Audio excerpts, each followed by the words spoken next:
Hi, it's Bella from Media Life. In today's vlog I'm going to be talking about target audience including gender, age, lifestyle and spending power in relation to the film Fantastic Four. So let's get started. I will first be talking about the character profile for a boy who loves Fantastic Four. Billy is a 13-year-old boy who lives and breathes everything Marvel. His whole life revolves around reading the comics, watching the films and buying the merchandise. He watches at least 2 Marvel films a week and falls asleep reading the marvelous comics. His room is decorated head to toe in Marvel merchandise, posters, figurines and everything else you can imagine. In school, he really enjoys science and graphic design and one day hopes to be a famous editor for all the Marvel films in the future. His favourite actor is Andrew Garfield, who starred in his favourite Marvel film, The Amazing Spider-Man 2. Gender. Due to this film being an action genre, I think it would be stereotypically masculine, with it being 66% male and 34% female. This relates to the theory of Rick Altman 1999, where he said different genres offer different pleasures, meaning that because the genre of the film is superheroes and action, it will more likely entertain boys. I enjoyed the film and I'm a girl, so this doesn't mean that girls can't enjoy the film, but I think that the themes and events included in the film would appeal more to boys. An example from the film which shows this is near the beginning when the Fantastic Four are in space and there is a shot of the spaceship.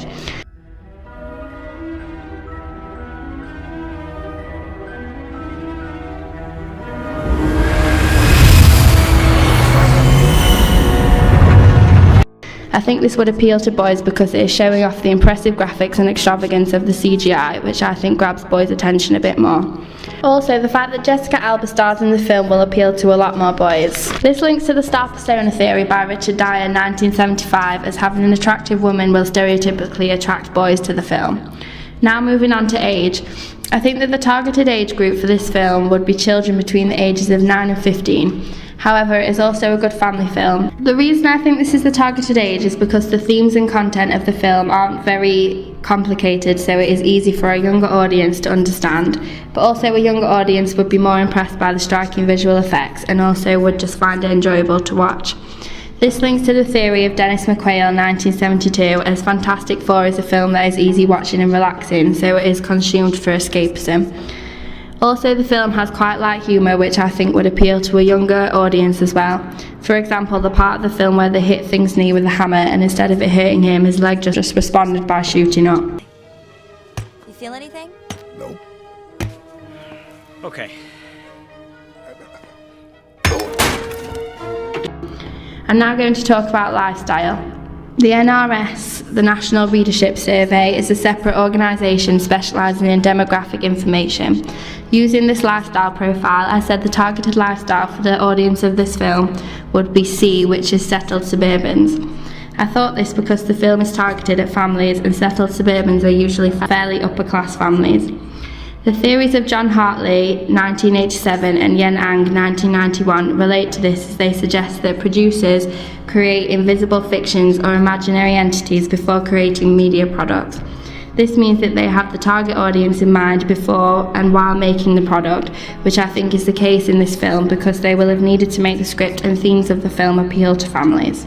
The whole film is quite family orientated, but the positive resolution at the end really shows how the film is targeted at families as order is restored and the villain is defeated, therefore having a nice warm ending. Spending power. I think the spending power for this film, which in the NRS social grade would be ABC1. I think this because the film itself has a fairly high budget to make, and we can see that through scenes of the film where a lot of CGI is used or many props are needed. For example, the end scene where there is lots of fire and chaos, which some of will have been achieved by CGI. Are pathetic.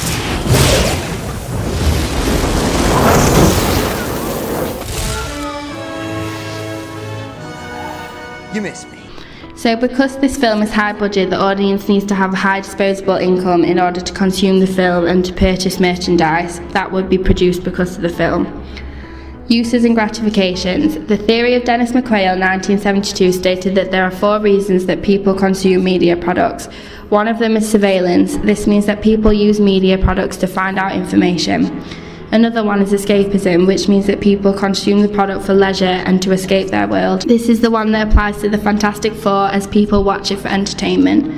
Another reason is to build personal identity, which is when the audience take inspiration from something included in the film. This linked to the theory of Carl Rogers' 1980, as he said, we all have an ideal self or partner, meaning the person you want to be or the person you want to be with. The final reason why people consume media products is to build personal relationships, as it can spark a topic of conversation. Thank you for watching.